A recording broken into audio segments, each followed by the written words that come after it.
नमस्कार, बहुत स्वागत है आपका TV9 मध्य प्रदेश छत्तीसगढ़ पर। मैं हूं आपके साथ आमिर खान। मध्य प्रदेश में इस वक्त हर जगह सिर्फ चुनाव की चर्चा है।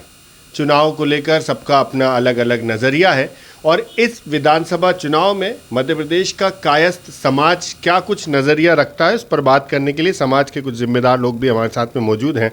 सर, इस बार के जो विधानसभा चुनाव है, कायस्थ समाज क्या कुछ मुद्दे सामने रखकर वोट करेगा और क्या चाहता है कायस्थ समाज की इस बार के जो विधानसभा हो के चुनाव चल रहे हैं, तो क्या कुछ बेहतर हो? देखिए, कायस्थ समाज हमेशा से आत्मसंतोषी समाज रहा है और पढ़ा लिखा समाज रहा है। इसने हमेशा ही दूसरों के हित की बात करी है। कायस्थ समाज हमेशा से एक ऐसा प्रतिनिधि चाहता है जो कि सर्व समाज को साथ लेके चले, सर्व समाज का हित उसमें जुड़ा रहे, ऐसा प्रतिनिधि हो। हम लोग कायस्थ समाज जो है धर्म और उसमें विश्वास नहीं करते हैं। कायस्थ समाज सिर्फ ऐसे व्यक्ति में विश्वास रखता है जो कि सर्व समाज को लेकर साथ चले और उसकी प्रगति करे। सर्व समाज को साथ लेकर चलेगी, लेकिन समाज की भी कुछ अपनी मांगें होती हैं जो सरकार से चाहता है कि सरकार जो भी आए वो हमारे समाज का हित रखे, हमारे समाज की ये मांगें हैं उसको पूरा किया जाए। तो ऐसी कुछ मांगें भी होंगी जो समाज सामने रखकर वोट करेगा। हाँ, मांगे तो हमारी लगभग बहुत पूरी हुई हैं, क्योंकि जितना काम उन्होंने किया है उससे हम संतुष्ट हैं, पर पूरी तरह और बहुत कुछ करने की ज़रूरत है। बहुत कुछ ज़रूरत भी है। चुनाव है, सरकारें भी, राजनीतिक दल भी चाहते हैं कि हम समाजों को, सभी वर्गों को साथ लें, अपने साथ लेकर चलें, लेकिन समाज भी ये चाहता है कि हमारी भी बात सुने राजनीतिक दल। तो आपको लगता है कि आपकी बातें कौन सा राजनीतिक दल सुन रहा है, किस ओर आपका समाज जा रहा है? देखिए, आज की तारीख में जो भी राजनीतिक दल हैं उन्होंने अपने अपने घोषणा पत्र दे रखे हैं, लेकिन जो मध्य प्रदेश में कुछ दिन से, चूँकि कायस्थ समाज जो है कर्मचारी वर्ग का एक दूसरे के पर्याय हैं, हमारे मैक्सिमम लोग कर्मचारी बंधु हैं, और जो एक आरक्षण की वजह से इनकी नौकरियों में कमी और प्रमोशन में कमी आई है, तो उसमें हमारा ये उद्देश्य है कि जो भी पार्टी रहे वो अगर इस बारे में एक स्पष्ट नज़रिया बताती है तो हम उसके पक्ष में हैं।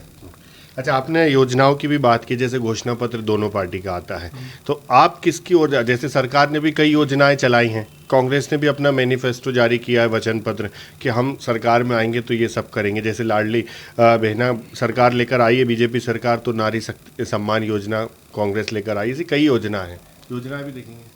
हमने एक वचन पत्र का फॉर्मेट बनाया था कि आपका वचन पत्र वो हो जो आप सत्ता में आने के बाद पूरा कर सकें। वचन पत्र लेने की बात तो बहुत सारी होती है कि मैं ये भी कर दूंगा, ये भी लेकिन आपके क्या राज्य सरकार के पास उतने रिसोर्सेज हैं जितने वो पालन कर सकेंगे कि हम ये योजना लाएंगे तो इसमें इतना पैसा लगेगा, इतना लगेगा, इतना लगेगा, और हमारे पास मध्य प्रदेश का बजट इतना है, तो वो प्लस माइनस करके वो बराबर होना चाहिए। जो पार्टी ये घोषणा पत्र देगी कि हम ये करेंगे और ये कर पाएंगे, उसके पक्ष में हम साथ में।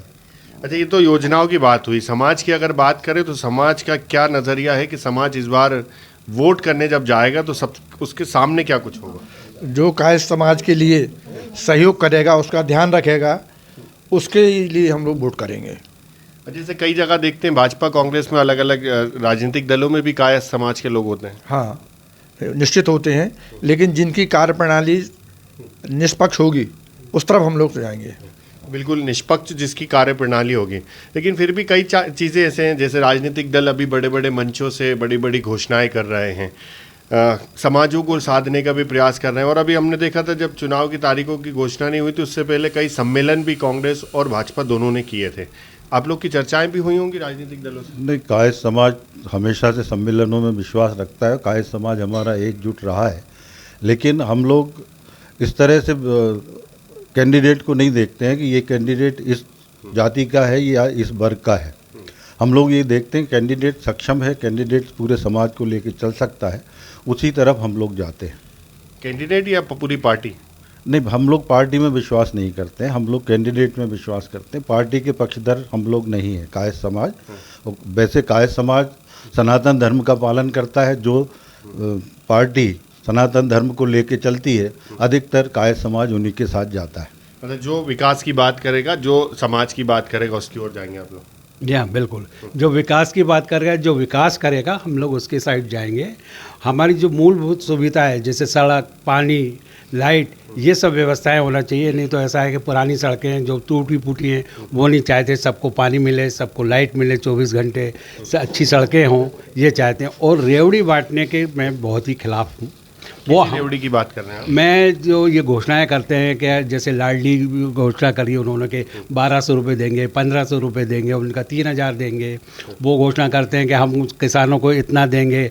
अगर ये बोलते हैं कि हम 1200 देंगे तो कमलनाथ जी बोलते हैं हम 15। मैं इसके विरोध में हूँ। इसलिए विरोध में हैं हम कि हमारा जो पैसा है, हम लोग जो टैक्स पेयर हैं, हमारे पैसे से आप रेवड़ी बांट रहे हैं। आपके पास अलग से पैसा है क्या रेवड़ी बांटने के लिए? चाहे वो कमलनाथ जी हों, चाहे वो हों अपने शिवराज जी, हम दोनों के अगेंस्ट हैं।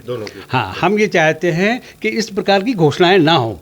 जो व्यक्ति को ज़रूरत है, जिसकी आवश्यकता है, उसको वो चीज़ दी जाए।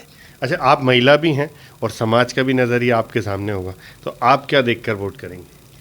मैं तो ये देखकर कब वोट करूंगी कि जो व्यक्ति सामने खड़ा हुआ है वो हम लोगों के सब अधिकारों का पूर्ण करे और सबका ध्यान रखे। हमारा विशेष उससे कोई मतलब नहीं है कि वो व्यक्ति कौन है, हम लोगों के उसमें कार्य करे। अच्छा, आपके साथ में आपके सामने उन्होंने ये भी कहा कि जो राजनीतिक दल हैं वो रेवड़ी कल्चर को बढ़ावा दे रहे हैं।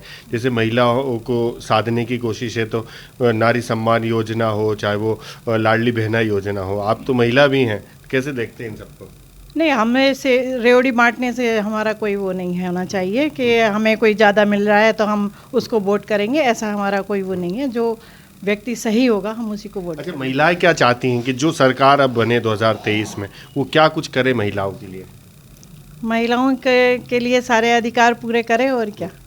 अच्छा, महिलाएं क्या चाहती हैं कि जो सरकार अब बने 2023 में, वो क्या कुछ करे महिलाओं के लिए? महिलाओं के लिए सारे अधिकार पूरे करे और क्या। तो बिल्कुल ये कायस्थ समाज है और मध्य प्रदेश में एक बड़ी संख्या में कायस्थ समाज निवास करता है और कई सीटों पर निर्णायक भूमिका में भी कायस्थ समाज रहता है। तो बड़ी जिम्मेदारी के साथ उन्होंने अपनी बात रखी है कि किस तरह से वो मध्य प्रदेश के इस विधानसभा चुनाव में वोट करने जाएंगे और क्या कुछ मुद्दे उनके सामने होंगे। लेकिन सबसे महत्वपूर्ण बात यह है कि जो विकास की बात करेगा, जो समाज के सम्मान की बात करेगा, कायस्थ समाज उसके साथ होगा। भोपाल से TV9 मध्य प्रदेश छत्तीसगढ़ के लिए आमिर खान।